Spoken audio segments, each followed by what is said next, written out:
محبت، ذہانت، کیریئر سب اپنی جگہ، مگر والدین کی فرما برداری زندگی میں جو سکون اور خوشیاں دیتی ہے اس کا وقت گزرنے کے بعد ہی پتہ چلتا ہے۔ کون سوچ سکتا تھا کہ ملنسار خوش مزاج سی تائی امی اپنی بہو کے لیے روایتی ساس ثابت ہوں گی، اور نازک مزاج اکھڑ سی پھپھو اپنی بہو کو ہتھیلی کا چھالا بنا کر رکھیں گی۔ کچھ باتوں کو قسمت پر ہی چھوڑ دینا بہتر ہوتا ہے۔ آپ سب کو میری باتیں سمجھ میں نہیں آ رہی ہوں گی، میں آپ کو شروع سے بتاتی ہوں۔ صفا نے BA کر لیا تھا، بس اب اسے میرے شاذیب کی دلہن بنا دو، پھپھو نے خوشگوار انداز میں امی سے کہا۔ میں اپنے دھیان میں اندر آتے ہوئے دروازے کے باہر ہی رک گئی۔ ان دونوں نے مجھے نہیں دیکھا، لہٰذا میں وہیں کھڑے ہو کر بات سننے لگی۔ میں صفا کے ابو سے بات کرتی ہوں، پھر جیسے وہ کہیں۔ امی نے ٹالنے والے انداز میں کہا، گو وٹا سٹا ہونے کی وجہ سے وہ بھی پھپھو کی نند تھیں اور برابر کی دھونس جما سکتی تھیں، مگر عمروں کا فرق اور پھپھو کا مزاج انہیں ہمیشہ زیر کر رکھتا تھا۔ حد کر دی سیما، سلیم نے بھلا کیا کہنا ہے؟ میں نے تو شاذیب کو بچپن سے کہہ رکھا ہے کہ اپنی بھتیجی کو بہو بناؤں گی، تو مجھے یہ بتاؤ کہ رشتہ کب لے کر آؤں؟ اس دن شادی کی تاریخ بھی رکھ دیں گے۔ انہیں فوراً برا لگا، جبھی لہجے میں کرواہٹ گھل گئی۔ ارے آپا، ایسی بات نہیں، شاذیب سے بڑھ کر کون ہوگا؟ دراصل بڑی بھابھی کا بھی صفا کے لیے ارادہ ہے۔ امی کی دوغلی بات پر میں حیران رہ گئی۔ نوجوانی کی جذباتیت، مصلحت اور حکمت جیسے الفاظ سے ناآشنا تھی۔ درست یا غلط فوری رد عمل میری تسلی کا باعث بنتا تھا۔ لو بھلا، جب معلوم ہے کہ صرف عادل بھائی ہی آپی کو پسند نہیں کرتے بلکہ آپی کا رجحان بھی وہی ہے، تو صاف منع کر دینا چاہیے تھا۔ میں اندر ہی اندر امی کی بات سن کر تلملا گئی، مگر پھپھو کی بات پر مجھے اور بھی غصہ آیا، جو کہہ رہی تھی کہ پہلا حق تو میرا ہے، مجھے صفا جیسے ہنسنے بولنے والی لڑکیاں پسند ہیں۔ صبا تو بہت سنجیدہ ہے، مگر خیر پھر بھی ایک بھتیجی تو میری ہی بہو بنے گی۔ ان کے یوں میرے ذہین فتین صبا بچوں پر تبصرے اور حتمی رائے سنتے ہوئے اندر ہی اندر کڑتی ہوئی واپس کمرے میں چلی آئی۔ بھتیجیاں نہ ہوئیں، بھیڑ بکریاں ہو گئیں۔ ہم تینوں بہنیں ایک ہی کمرے میں رہتی تھیں، مگر اس وقت وہ خالی تھا۔ بمشکل BA کی سپلی پاس کر کے آج کل صفا آپی کا مشغلہ کوکنگ تھا، طرح طرح کی ترکیبیں آزمانا اور ان کا مشغلہ تھا۔ وہ اس وقت باورچی خانے میں مصروف تھیں۔ صبا بچوں کو پڑھنے کا بہت شوق تھا۔ آپی سے سال بھر میں چھوٹی ہونے کے باوجود دونوں نے ایک ساتھ میٹرک کیا تھا۔ پھر بچوں اپنے خوابوں کو پورا کرنے یونیورسٹی تک جا پہنچیں اور زیادہ تر یونیورسٹی کی لائبریری میں ہی وقت گزارنے لگیں۔ ان کے پاس سائنس کے مضامین تھے، انہیں گولڈ میڈل لینا تھا، ڈاکٹریٹ کرنی تھی، اور اللہ جانے ان کے کیا کیا خواب تھے۔ اس وقت بھی وہ یونیورسٹی سے واپس نہیں آئی تھیں۔ آپی اور بچوں سے کافی چھوٹے میں اور اسامہ تھے، اور ہم دونوں جڑواں تھے۔ میٹرک کے بعد اس سال ہی میں نے خوشی خوشی کالج میں داخلہ لیا تھا۔ کالج جا کر میری ساری خوشی پر پانی پھر گیا۔ کالج میں بھی اسکول کی طرح اسمبلی ہوتی تھی، یونیفارم کی پابندی تھی اور تمام کلاسز اٹینڈ کرنا لازمی تھا۔ اس لیے آج میں نے طبیعت کی ناسازی کا بہانہ بنا کر چھٹی کی تھی، اور یہ احتیاط ضرور کی کہ اسامہ کو میری چھٹی کا علم نہ ہو۔ اس کا کالج الگ تھا، وہ پبلک بس سے جاتا تو جلدی نکل جاتا۔ میرے لیے شاذیب بھائی کے کہنے پر وین لگوائی گئی تھی۔ شاذیب بھائی ہمارے گھریلو معاملات میں بہت دخل دیتے تھے۔ رشتے میں تو وہ ہمارے ماموں کے بیٹے تھے، مگر میٹرک کے بعد ہی ہمارے گھر آ کر رہنے لگے۔ اس کی ایک وجہ تو ابو کی نوکری تھی، جس میں دن رات کی ڈیوٹیاں لگتی تھیں، کچھ امی کے اکیلے پن اور چھوٹے بچوں کا خیال، تو کچھ بڑے شہر میں اچھی تعلیم کا سوچ کر ماموں نے بیٹا بہن کو دے دیا تھا۔ میں پہلی جماعت میں تھی جب وہ ہمارے گھر کا فرد بن گئے، اور انہوں نے مجھے اور اسامہ کو پڑھانے کی ذمہ داری سنبھال لی۔ ہم دونوں آپس میں اتنا لڑتے تھے کہ آپی اور بچوں کے لیے ہمیں پڑھانا تو دور کی بات، بلکہ صلح صفائی سے بٹھانا بھی مشکل ہو جاتا تھا۔ انہوں نے شروع سے ہی ہمیں کچھ ڈانٹ اور کچھ لاٹ سے یوں قابو کیا کہ ہم انہیں دل سے بڑا بھائی ماننے لگے۔ یہیں رہ کر انہوں نے تعلیم مکمل کی، کیریئر بنایا۔ انہیں اس شہر میں رہتے ہوئے 8-10 سال ہو گئے تھے، اور آئندہ بھی یہیں رہنا چاہتے تھے۔ اس لیے ماموں نے اپنے بڑے بیٹے اور بیٹی کی شادی کے بعد ہمارے ہی محلے میں ایک مکان خریدا۔ یوں ماموں اور پھپھو بیٹے کے ہمراہ یہیں آباد ہو گئے۔ شاذیب بھائی کی رہائش تو بدل گئی، مگر وہ آج بھی امی ابو کے لیے بڑے بیٹے کی حیثیت رکھتے تھے۔ اب پھپھو نے یہ دماد والا نیا مسئلہ کھڑا کر دیا تھا۔ میں کمرے میں اکیلی لیٹی یہی سوچ رہی تھی۔ ابھی پھپھو ہمارے ہی گھر میں تھیں، سو میں نے دل میں بات دبا لی، لیکن موقع ملتے ہی میں نے اپنا پیٹ بہنوں کے ساتھ ہلکا کیا۔ کیا واقعی دونوں کا رد عمل بے ساختہ تھا؟ آپی کا رونے والا منہ دیکھ کر میں نے مزید کہا، سچ میں نے خود سنا تھا، بلکہ پھپھو تو کہہ رہی تھی کہ صفا ہو یا صبا، کسی ایک کو تو میں ضرور اپنی بہو بناؤں گی۔ حد ہو گئی ہیں، میں کہاں سے آ گئی؟ میرے پاس ابھی شادی کا بالکل وقت نہیں۔ اپنے نام پر بچوں کے چہرے کے تاثرات بگڑ گئے۔ مجھے شاذیب بھائی سے شادی نہیں کرنی، پلیز صبا کچھ کرو۔ آپا نے ملتجی انداز میں بچوں کو دیکھا، کرنا کیا ہے امی کو بتا دو، بچوں نے ناک سے مکھی اڑائی۔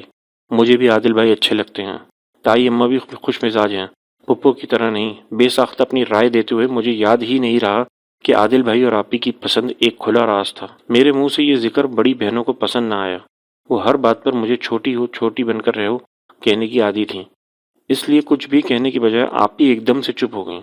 انہیں شاید مجھ سے اس بات کی توقع نہیں تھی۔ بچوں کی گھورتی نظروں سے گھبرا کر میں نے کہا، وہ امی پھپھو کو بتا رہی تھیں، تائی اماں کا بھی ارادہ ہے۔ شاید میرے دھماکے دار خبر مجھے ڈانٹ سے بچا گئی۔ آپی نے خوش ہو کر بچوں کا ہاتھ پکڑ کر زور سے بلایا، بس اب تم امی سے بات کرنا، پہلے انہوں نے بات کی ہے تو پہلا حق ان کا ہے، تاکہ امی میری کلاس لیں۔ معاف کرو بہن، تم لوگوں کے مسئلے ختم نہیں ہوتے، آرام بھی نہیں کرنے دیتے۔ مجھے ابھی اپنا اسائنمنٹ بھی بنانا ہے۔ بچوں بیزار ہو گئی، مگر مجھے معلوم تھا آپ ہی انہیں منا لیں گی، اس لیے خاموشی سے اٹھ کر باہر آ گئی۔ اس کے بعد میرا پورا دھیان امی کی طرف تھا۔ میں چاہتی تھی کہ جب بات ہو تو مجھے فوراً معلوم ہو جائے۔ یہ موقع بچوں کو رات کو ملا۔ کھانے کے بعد ابو واک کرنے چلے جاتے، اسامہ اس وقت ٹیوشن جاتا تھا۔ میں اب بچوں سے ہی پڑھ لیتی، صرف ریاضی کے لیے اسامہ یا شاذیب بھائی سے مدد لینا پڑتی، کیونکہ بچوں نے پری میڈیکل پڑھی تھی۔ آپ ہی دانستہ کچن میں مصروف ہو گئیں اور بچوں اپنی اور امی کی چائے لیے ان کے پاس آ بیٹھیں۔ بظاہر میں کتابیں پھیلائے بیٹھی تھی، مگر میرا پورا دھیان ان کی طرف تھا۔ تائی امی نے عادل بھائی کا رشتہ مانگا ہے؟ بچوں نے تحمید باندھے بغیر امی سے پوچھا۔ امی بری طرح چونکی۔ نہیں تو بس ذکر کیا تھا کہ مجھے صفا عادل کے لیے پسند ہے۔ تمہیں کس نے بتایا؟ چھوٹی نے بتایا تھا، اس نے آج آپ کی بات سنی تھی۔ چائے کا کپ منہ سے لگاتے بچوں نے سکون سے میری جان نکال دی۔ میں نے گھبرا کر سر اٹھایا تو امی کی نظریں مجھے ہی گھور رہی تھیں۔ شرم ہے تمہیں کچھ؟ اس لیے کالج سے چھٹی کی تھی کہ چھپ کر باتیں سنو۔ ان کی ڈانٹ پر میں نے منہ بنا کر صفائی دینے کی کوشش کی۔ میں تو کام سے آئی تھی، پھپھو خود ہی اتنی زور سے بات کر رہی تھی۔ میں خود کو بہت حاضر جواب، خوش اخلاق اور پر اعتماد اور نہ جانے کیا کیا سمجھتی تھی، اس لیے کم ہی چپ رہتی۔ امی غصے میں خاموشی سے مجھے گھورنے لگیں۔ صفا کا رجحان بھی یہی ہے امی، تائی امی کا مزاج بھی پھپھو سے اچھا ہے، آپ ان کو منع کر دیں۔ بچوں نے ان کے سوال کا جواب سنے بغیر مشورہ دیا تو امی کو غصہ آ گیا۔ میں تمہاری ماں ہوں یا تم میری؟ جو مرضی کروں۔ ابھی جو تائی اچھی لگتی ہے نا، ساز بن گئی تو سارے کس بل نکال دیں گی۔ شکر ہے انہیں یہ پوچھنے کا خیال نہیں آیا کہ بچوں کے اس رشتے کا کیسے معلوم ہوا۔ ڈانٹ پڑتی تو بھگتے گی خود ہی، کم از کم خواہش تو پوری ہو جائے گی۔ بچوں نے آرام سے کہا، وہ تائی کو بھگتے گی تو تم پھپھو کو بھگت لینا، بھائی کو انکار نہیں کر سکتی میں۔ امی نے صاف کہا، اور بچوں کو اس بات کا ڈر تھا۔ میری شادی کا تو ابھی سوچیے گا بھی مت، چاہے کوئی شاذیب آئے یا حاجی۔ 5 سال سے پہلے میں نے کوئی شادی نہیں کرنی، انہوں نے قطعی انکار کر دیا۔ تمہاری پھپھو آسمان سر پر اٹھا لیں گی، تمہارے ابو یہ سب نہیں سنیں گے، امی نے ڈرایا۔ وہ خود بہت الجھی ہوئی تھی، اس لیے اپنے مزاج کے برعکس غصے میں آ گئیں۔ پھپھو کو منع کرنا آسان نہ تھا، اسی بات سے بچوں بھی سوچ میں پڑ گئیں۔ اس وقت تو وہ خاموشی سے وہاں سے اڑ گئیں، مگر اگلے دن انہوں نے مسئلے کا حل نکال لیا۔ ہم شاذیب بھائی سے بات کر لیتے ہیں، وہ سمجھدار ہیں، اب زبردستی تو شادی نہیں کریں گے نا۔ بچوں نے ہم دونوں کے سامنے تجویز رکھی، ان سے بات کیسے کریں گے اور کون کرے گا؟ آپ ہی نے سوال اٹھایا۔ بات اپنے گھر میں کریں گے، آج رات کو ہیرا انہیں فون کر کے بلائے گی ریاضی سمجھنے کے لیے۔ ابو اور اسامہ تو ہوں گے نہیں، اس لیے بات تمہیں خود کرنا ہوگی۔ صاف کہہ دینا کہ مجھے آپ سے شادی نہیں کرنی، آپ کو انکار کرنا ہوگا۔ بچوں نے پورا منصوبہ سمجھایا، سب کچھ ہمارے حسب منشا ہو گیا، بلکہ شاذیب بھائی کے آنے سے پہلے امی بھی اپنے کمرے میں عشاء کی نماز شروع کر چکی تھی۔ سو میدان صاف تھا۔ وہ آئے تو میں کتابیں لیے منتظر بیٹھی تھی، مرے مرے ہاتھ سے صفحہ پلٹتے ہوئے میں انہیں سوال بتا رہی تھی۔ جب بچوں اور آپ ہی اندر داخل ہوئے، آپ ہی اتنی گھبرائی ہوئی تھی کہ بنا سلام کیے کھڑے کھڑے بولنا شروع کر دیا۔ شاذیب بھائی، پھپھو نے آپ کا رشتہ دیا ہے، مجھے آپ سے شادی نہیں کرنی، آپ خود ہی پھپھو کو منع کر دیں۔ اگر آپ نے انکار نہیں کیا تو مجھے آپ اچھی طرح جانتے ہیں۔ انہوں نے جلدی جلدی دھمکانے والے انداز میں بات ختم کی اور داد طلب انداز میں ہماری طرف دیکھا، مگر حیرت انگیز طور پر یہ خبر شاذیب بھائی کے لیے نئی نہیں تھی، نہ ہی وہ آپ ہی کی جاندار اداکاری سے متاثر ہوئے اور انہیں جانے کا موقع دیے بغیر بولے، ٹھیک ہے پھر میں ماموں جان کو بتا دیتا ہوں کہ آپ کی لاڈلی میرے سے شادی نہیں کرنا چاہتی۔ آپ ہی کو ایسے کورے جواب کی توقع نہ تھی، اسی لیے جب جواب نہ سوجا تو صوفے پر بیٹھ کر رونے لگی۔ پلیز شاذیب بھائی، آپ تو ہمارے بھائی ہیں، آپ مدد نہیں کریں گے تو ہم کیا کریں گے؟ ان کے التجائی انداز پر ہم دونوں بہنوں نے اپنی اکڑی گردنیں نیچے کر لی، چہرے پر دکھی تاثرات لا کر ہم نے با جماعت رونے کی اداکاری کی۔ مسئلہ کیا ہے؟ انہوں نے ہمیں گھورتے ہوئے پوچھا۔ میرے منہ سے بے اختیار نکلا، آپ ہی کے اشارے پر بچوں نے بولنا شروع کیا۔ امی نے بتایا کہ پھپھو نے بچپن میں ہی بھتیجی کو بہو بنانے کا کہہ دیا تھا۔ آپ چونکا یہاں رہتے تھے تو اس بات کا پہلے ذکر نہیں کیا گیا، اب پھپھو باقاعدہ منگنی کی رسم کرنا چاہتی ہیں۔ صفا ایسا بالکل نہیں چاہتی، آپ تو ہمارے اصلی والے بھائی ہیں نا۔ بجو نے رام کہانی مکمل سنا دی۔ میں بھائی کے چہرے پر تاثرات جانچنے کی کوشش کرتی رہی۔ نہ یہ خبر سن کر شاہزیب بھائی حیرت سے اچھلے، نہ آپی کا انکار سن کر ان کا دل ٹوٹا۔ بس ہلکی سی ناگواری والے تاثرات کے ساتھ وہ بڑبڑائے، حد کرتی ہیں امی اور پھپھو۔ پھر وہ آپی کی طرف متوجہ ہوئے، تو آپ شادی کیوں نہیں کرنا چاہتے؟ مجھ سے شادی پر اعتراض ہے یا شادی ہی نہیں کرنی؟ چاہے کوئی کتنا ہی قریبی یا قابل اعتماد رشتہ ہو، لڑکیوں کو اپنے مسائل ماں سے بیان کرنے چاہیے اور انہی سے مدد مانگنی چاہیے۔ وہ نصیحتیں کر رہے تھے اور مجھے ہنسی آنے لگی۔ انہیں ہمارا دادا بننے کا بڑا شوق تھا۔ امی اور دیگر بڑے جانے کیا سوچ رہے تھے۔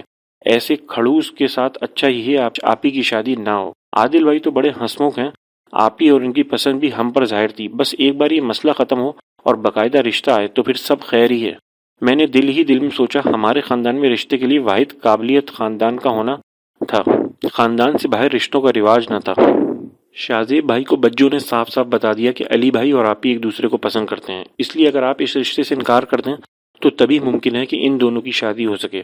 جس پر شاہزیب بھائی نے کہا، میں منع کر بھی دوں تو کوئی فائدہ نہیں ہوگا، کیونکہ میں امی اور ابو کو اپنی شادی کا مکمل اختیار دے چکا ہوں۔ اس دن تو بظاہر بات ختم ہو گئی۔ ہم تینوں بہنیں کتنے دن منتظر رہیں کہ شاید کوئی آئے گا، پر اتنے میں تائی ابو اور تائی امی باقاعدہ مٹھائی کے ساتھ آپی کا رشتہ مانگنے چلے آئے۔ یہ یقیناً شاہزیب بھائی کا کام تھا۔ آپی نے سکھ کا سانس لیا، لیکن بجو کی جان سولی پر لٹک گئی، کیونکہ تائی اماں نے نہ صرف رشتہ مانگا بلکہ آپی کا منہ بھی میٹھا کرا دیا۔ پھپھو نے آپی اور عادل بھائی کے رشتے کو قبول کر لیا، لیکن ساتھ ہی یہ بھی کہا کہ میرے لیے ساری بھتیجیاں برابر ہیں، اور بجو کا رشتہ شاہزیب بھائی کے لیے مانگ ڈالا۔ آپی خوش اور بجو بہت بے چین تھیں۔ اتنے میں وہ ہوا جو ہم نے نہ سوچا تھا۔ ابو کے پاس بجو گئی اور کہنے لگی کہ مجھے پڑھنا ہے، اپنے خواب پورے کرنے ہیں، آپ ایسا نہ کریں۔ جب ابو کمرے سے باہر آئے تو وہ بہت سنجیدہ تھے اور بجو چادر تان کر رو رہی تھی۔ میں نے ان کو کبھی روتے نہ دیکھا تھا۔ ابو نے پھپھو کو منع کر دیا تھا۔ اندر خاموشی چھائی ہوئی تھی۔ آپی خود کو مجرم سمجھ رہی تھیں۔ ان کی خوشی خراب ہوتے دیکھ کر مجھے ترس آیا۔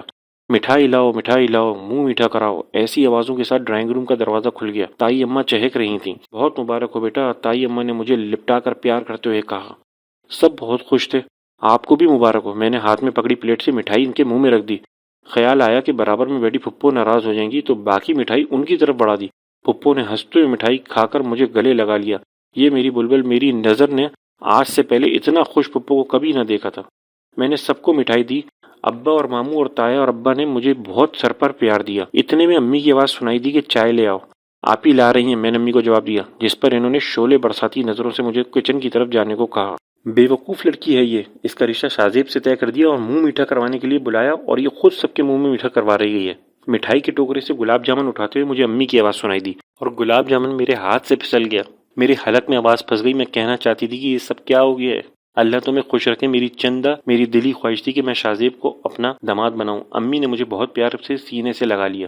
صبا بجو نے اپنی بات منوا لی۔ انہوں نے ابو کو احساس دلایا کہ وہ ابھی شادی سے دور رہنا چاہتی ہیں۔ میری تو کوئی پسند ہی نہیں تھی، اس لیے سب لوگوں نے میری اور آپی کی شادی ایک ساتھ کر دی۔ صبا بجو کی شادی حسب خواہش چند سال کے بعد ہوئی۔ سب اپنے گھروں میں بہت مطمئن اور خوش زندگی گزار رہی ہیں، اور مجھے تو دنیا میں جنت مل گئی۔ عمروں کا فرق اور مزاج کے بارے میں لگائے سارے اندیشے غلط ثابت ہوئے۔ شاہزیب میرا بہت خیال رکھنے والے شوہر ہیں، امی ابو کے فرما بردار بیٹے تھے، اور آپ عادل بھائی کی طرح داماد بھی نہیں بنے۔ پھپھو نے بھی تائی اماں کی طرح ساس بن کر نہیں دکھایا۔ کبھی پھپھو سے ملتی ہوں تو وہ پیار سے چھیڑتی ہیں کہ یہ واحد لڑکی ہوگی جس نے رشتہ طے ہونے پر اپنے ساس اور سسر کا منہ خود میٹھا کرایا۔ شاہزیب شرارت سے کہتے ہیں، میرے جیسا ہیرا جسے ملے گا اس کی خوشی کا کیا ٹھکانہ ہوگا۔ میں بظاہر تو بہت چڑھتی ہوں، مگر بات تو یہ سچ ہے۔